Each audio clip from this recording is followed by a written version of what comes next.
Last week, we hosted the 5th annual Landscaper Summit, a full-day virtual workshop with sales, marketing, and leadership takeaways to help snow and landscape companies prepare for 2025.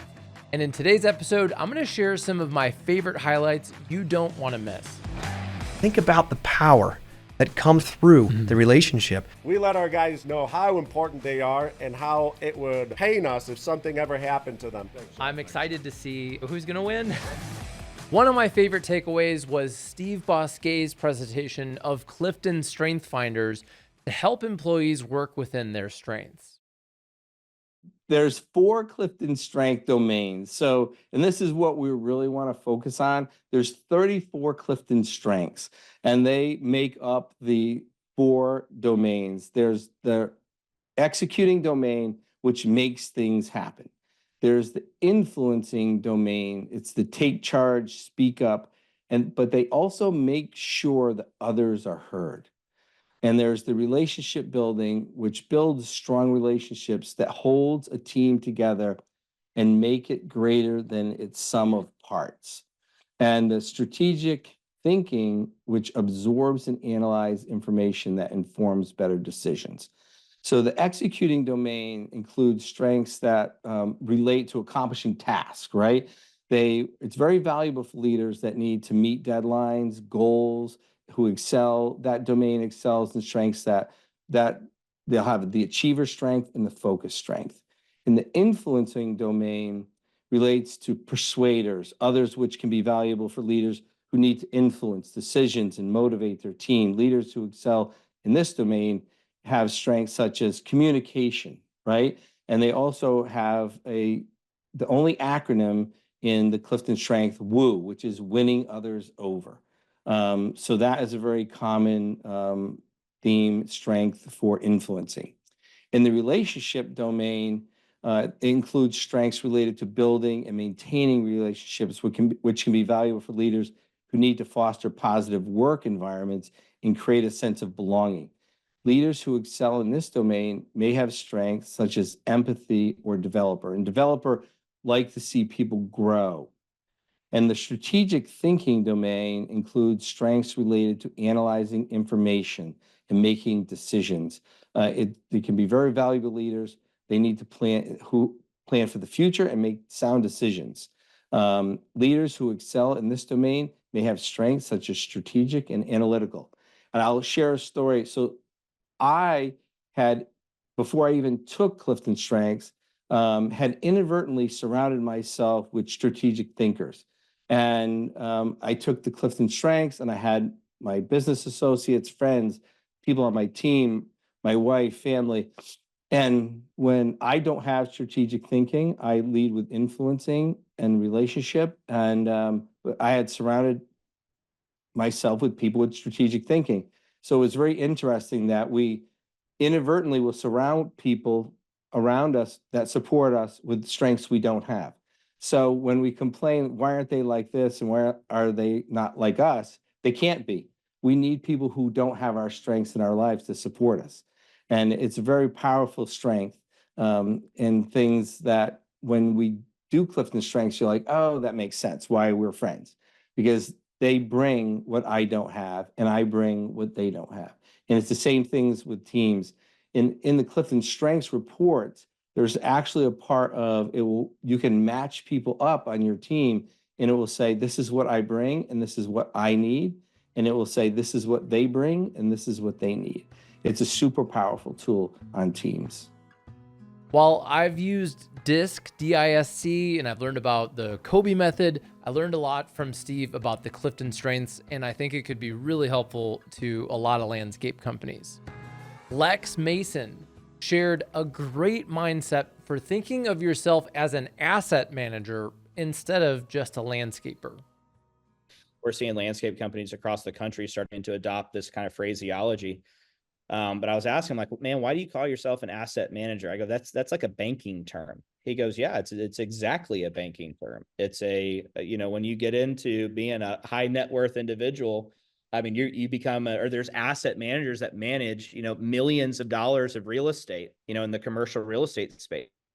Asset manager is literally the title of the people responsible for the P&L of the, the major commercial buildings that we see all over town. And so he goes, when I started speaking the language that, hey, your landscape for an HOA, your landscape is your largest asset that you're responsible for, right? If everything burned up, went to heck in a handbasket, how much would it cost to replace all the turf, all the trees? I mean, good Lord, up in Arizona, a royal palm, every one of those royal palms that you drive by in Phoenix or Vegas, I mean, they're $20, $30, $40,000, $50,000 for a tree that's at full maturity like that. So he started just correlating asset management to really kind of raise the stakes on, do you really want to go with the cheapest, guy or gal down the street who's going to kind of mow, blow, and go and get out of there? Or do you want to protect and improve the value of your asset? And so just that, like, kind of speaking it into existence a little bit, I've loved the term. And I think that more maintenance companies out there should refer to themselves as asset managers more than, landscape contractors. The word of the day was paraphernalia from Joshua Gillow, who gave the highest rated talk about having a hospitality approach to your previously service-based business. I really advocate for gifts, client gifting. Yeah. And I love the story of the pizza oven because it's something the client wants. And I think you used the word paraphernalia. Yeah. Right. So I think a lot of people I think there's room, and I have some branded stickers, and I branded some notebooks that I'm giving out to people, and I have my brand on things. And I think landscape companies should have a hat and a vest and a mug, but it's not really a gift, right? It's paraphernalia. And so I use that word specifically because I wanted to elicit that. Yes. I like that. And I think, the power of gifting goes well, and it could be something that the client mentioned that they wanted. Yep. And it might be a $500 thing, but if you have a $50,000, $75,000, $100,000 client, why wouldn't you buy them that gift? If you think about the cost of acquisition of a lead, right? You say you do, 100 projects a year, and you spend, keep it simple, $100,000 on advertising. And you're like, okay, so that's $1,000 a client. You can either give it to Jack. I say this out of love. You can give it to Jack, or you can go out for $1,000 and buy something for that client. And you know that that's going to become something much more powerful for them. But again, that's why I use the word paraphernalia, because there's nothing wrong with having branded stuff, mugs and all of that. But if you're at the end, you're like, hey guys, thank you for your money, and here's a bunch of my shit. They're going to be like, what do you want me to do with this? Like, seriously, but think about the power that comes from it, not power over someone, the power through the relationship. If you listened about that pizza oven or that sign, or if they had a pet that just passed away and they wanted to dedicate a certain area to have a little plaque made for them, it can be the simplest little thing. We do this all the time in our practice. We love this. Becky, she runs everything at Master Plan, and she loves looking for this stuff. Joseph and her are always looking for ways to gift. And one time there was a lady recently, actually, that we thought about, what kind of gifts? We don't really, we know our cost per acquisition is probably about $1,500 to $2,000. So if that's the case, what can we do? It probably costs us less than that, but it's more personalized. And here, through our sales process, we learn that the customer they actually got their dog from a no-kill shelter, and they supported animals and like that, so they get homes and all this stuff. So we said, what if we would donate $250 to an animal shelter of her want? Right? So we actually did it, left a $250 check with a blank line on it, and said, you just put this to any animal shelter you want. And then also, Becky was listening, and she says, the customer said, I love sitting in my backyard. I would dream of this during our process. We uncover this. I dream of sitting in my backyard with a nice warm blanket over us.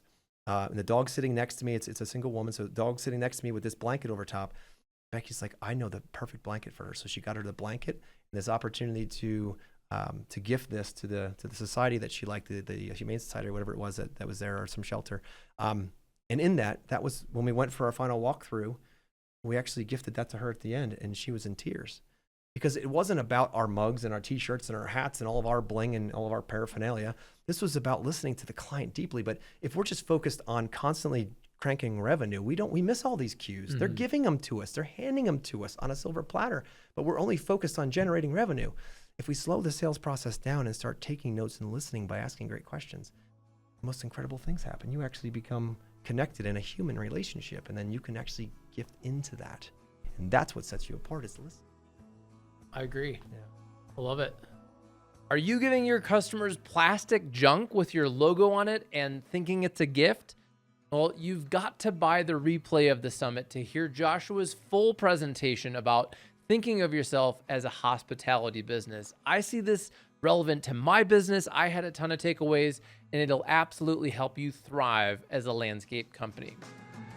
Kelly Slater from Pleasant Landscapes, Tyler Lombardo from MVP Snow and Lawn, and Scott Lawn from Greenway Landscape Design and Build competed as finalists in the Landscape Leader of the Year presentation. Here are a few nuggets from their talks. Results after day one, our core values were born. We got respect, safety, pride, honesty, and teamwork. My first thing was like, okay, more words, we're just going to throw them on our meeting notes. And phase 2 of the process was creating an actual being for them. So here comes our heroes. So these are our culture heroes that we created off of those words. So this is Senorita Pride. She makes sure everybody looks good. Mentamano is get to work. Again, that looks good is something that our team was saying after they were done with the job. They go, that looks good. So when they're done with jobs to the day, and that was by an employee who is no longer with us, but it's still said today. So that's pretty cool that the guys still do that. Mr. Safety, he's our boy. We love this guy. He knows unsafe horseplay up in here. You see something, you say something. And I think the most part that resonates with me is I protect this team with my shield so they can come home safely after every shift. Like, we let our guys know how important they are and how it would pain us if something ever happened to them, if they didn't come back in one piece. In this industry, there's a lot of moving parts. Safety is very, very important to us. So having that shield is something that we put almost on every employee memo. It's by the time clock. So this shield kind of represents us protecting each other. Next guy, Honest Abe. So honesty was a big one. So we tried to figure, hey, everyone knows Honest Abe. The truth will set us free.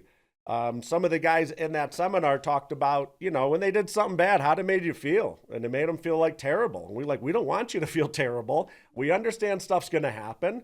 Just let it go. We'll deal with it. And then, no BS, just straight to the truth. We don't need this long saga of this, and this. It happened. I screwed up, and this is what it is. All right, so this is the team favorite, actually, mucho respecto. He's a tiempo, which means on time. Habibi, which is my business partner, Eddie. Missed you, bro. He's Arabic, and Habibi is a form of ultimate respect. We have transformed the way that the slang these guys are using to call each other, which I don't think I could call them that without getting, punched, and we just turned all of those slangs into Habibi. So, hey, what's up, Habibi? Nothing much, Habibi. It's evolved into Habizzle. I got my Habizzle back home, Mikey. What's up, bro? So these are all ways that we just took some ways that they were communicating, not negatively, just how they talk, but now we're included by calling it, them Habibi. Radio advertising is terrestrial radio advertising specifically is essential for any landscape company. We have been doing it for years now. It's fantastic. So I'm going to take you back to summer of 2020. So the borders had closed, and the majority of our workforce, a little over 50% of our workforce at the time, we were without them. With the borders closed, we participate in the H-2B program. So with missing so much of our production team, our sales were starting to struggle. Without the manpower to do the work and install the work, we were starting to see a big decline in our sales. So trying to think outside of the box, we had done social media advertising. We had done all the traditional help wanted ads. So we thought, we're going to take a stab at radio advertising. So we hooked up with a local radio company. We did some help wanted ads. We ran them for about 90 days. They were 30-second spots and minute spots. Fairly inexpensive overall. In the ads, we had a dedicated phone number for people to text. if they were interested. It was very successful overall. We were able to hit the right demographic with where to find these people. There were, again, it was summer of 2020. A lot of people were out of work from their regular job. So they were looking for something just temporary till the world got back to normal, and nobody knew how long that was going to be. So for us, the texting was probably the game changer in what made it so successful, because people would hear the ad, they would text the number, hey, I'm interested, and then that would start the dialogue. So we didn't overcomplicate it. We made it as easy as possible because we were desperate at the time. We wanted to make it easy for people. So that helped fill the void for us. So our temporary need and people needing temporary work, those radio spots made the difference for us. The power of your website. Ramblin' Jackson taught us that your website is your number one sales tool, and that your website needs to tell your story to your prospective clients. More than just who you are and more than just what you do, but most importantly, why they should do business with you. How are you different? We accomplish this through sharing our professional commitment throughout our website to quality installations, to certified staff, consistent communication practices, and award-winning customer service. Every homeowner wants to know what's next. When is their next meeting, what to expect, and how you'll work with them. So, of course, we share our proven process throughout the website as well, on the home page, service pages, on its own page, and certainly every time someone is kind enough to fill out a contact form. We go above and beyond to ensure that every person knows exactly what to expect while working with Greenway. Every client we work with raves about how well our process has simplified the experience and turned something that's often quite stressful into something surprisingly wonderful. Tell me, who wants that client? You know who I'm talking about. The six-figure dreams and a four-figure budget. No clarity, no agreement between decision makers, maybe just quote seekers. All of us want that hell yes client. The best way to optimize your leads for this outcome is to over-communicate what you do. Be transparent with your service offerings and clearly provide associated costs related to the installation. Basically, let them know what the project's going to cost. We provide our website visitors with crystal clear budget ranges for all of our design and build installations. This way, our first conversation is productive, honest, clear, and a real partnership in the making, which leads us to the discovery call. If you're not pre-qualifying your leads, in my opinion, you're missing the boat. A simple qualifying call, maybe 10, 15-minute conversation, allows you to truly build relationships through listening, building rapport with personalized question and answers, build trust by expressing professional concerns. Always, always, always determining their investment. What's their budget? The goal is to pre-qualify the prospect and build value so you can determine if they're a good fit for you and if you're a good fit for them. Find any red flags that might be there, and of course, attract your hell yes client. Congratulations to Scott Lawn for winning the Landscape Leader of the Year award. You all did a phenomenal job. So first of all, thank you guys for presenting. Thanks, I'm excited to see, who's going to win. I've got it. All right. Well, very good. Congratulations, Tyler. Oh, wow. Wait. Tyler in third place. Okay. And Tyler gave an amazing presentation on culture. In second place was Kelly Slater with radio ads, and Scott Lawn. Congratulations for winning the Landscape Leader of the Year award. So, guys, excuse me, I have a special thing for you. Oh, cool. Ladies and gentlemen, big round of applause for Scott, who has won the Landscape Leader of the Year championship belt. And we'll need to wear this through the airport. Oh, God. All right. Thanks, Jack. Oh, my God, it's Yeah. heavy.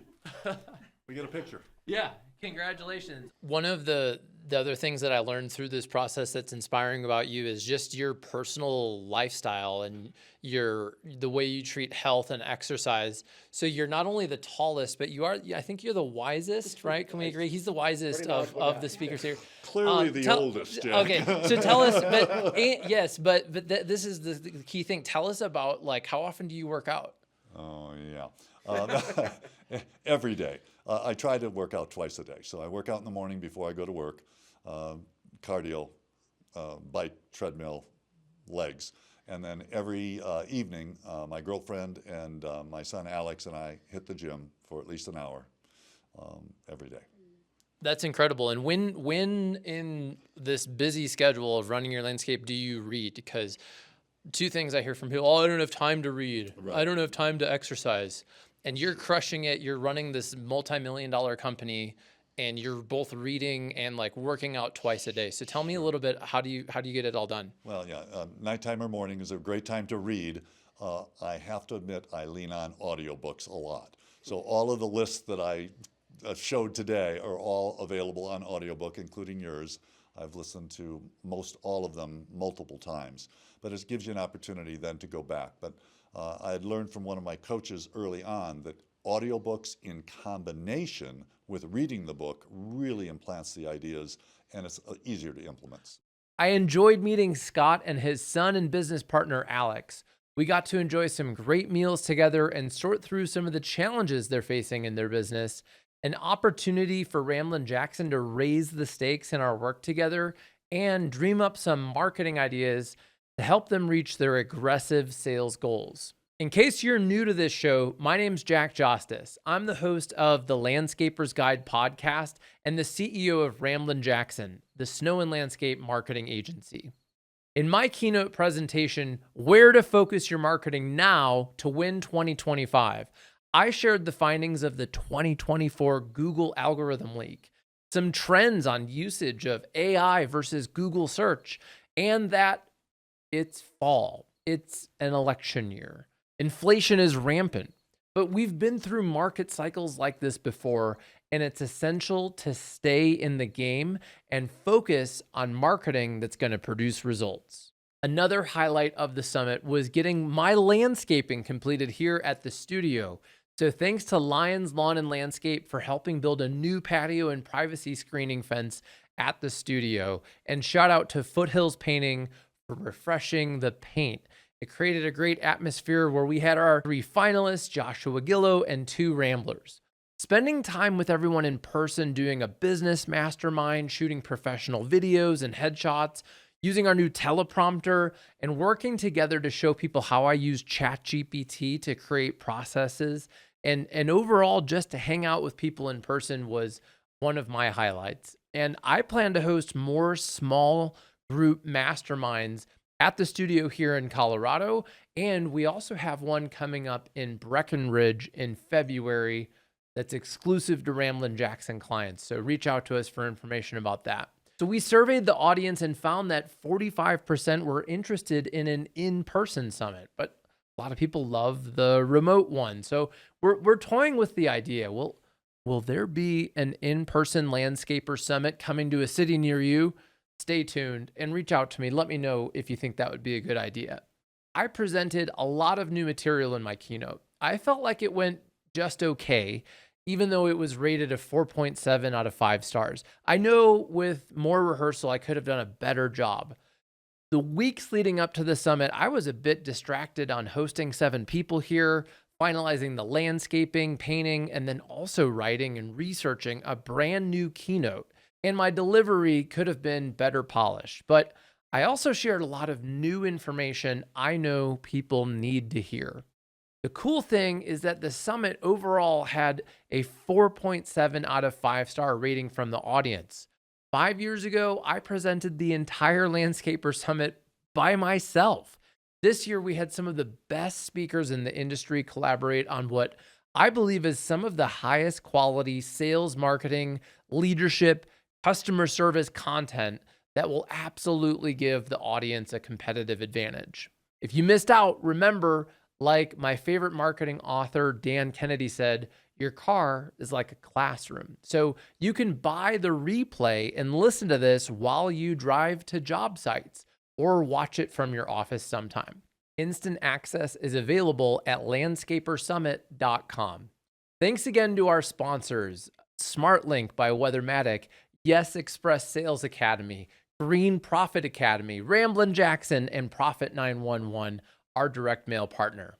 I love these events, and I can't wait to see you at some of our upcoming ones, including NALP's Elevate in November, the TNLA webinar on November 14th, the TNLA Hort Forum in Dallas in January, and Green and Growing in Raleigh, North Carolina on January 13th. Make sure you get invitations to our events by signing up at landscapersguide.com/podcast, where you'll get access to our top 3 podcasts right away, plus invitations to our upcoming events. My name's Jack Jostes. I hope you enjoyed this episode. If you did, make sure you like it, subscribe to our YouTube channel, and I'll see you in the next video. And next up, we're going to have Scott Lawn, who is comically larger than me. So we're going to have to adjust the desk as high as it goes. Scott, go ahead and stand in here. And Scott Lawn from... Wait, where's my head? Wait, he's still not in here. Okay. Goodbye, Jack. Goodbye. Goodbye.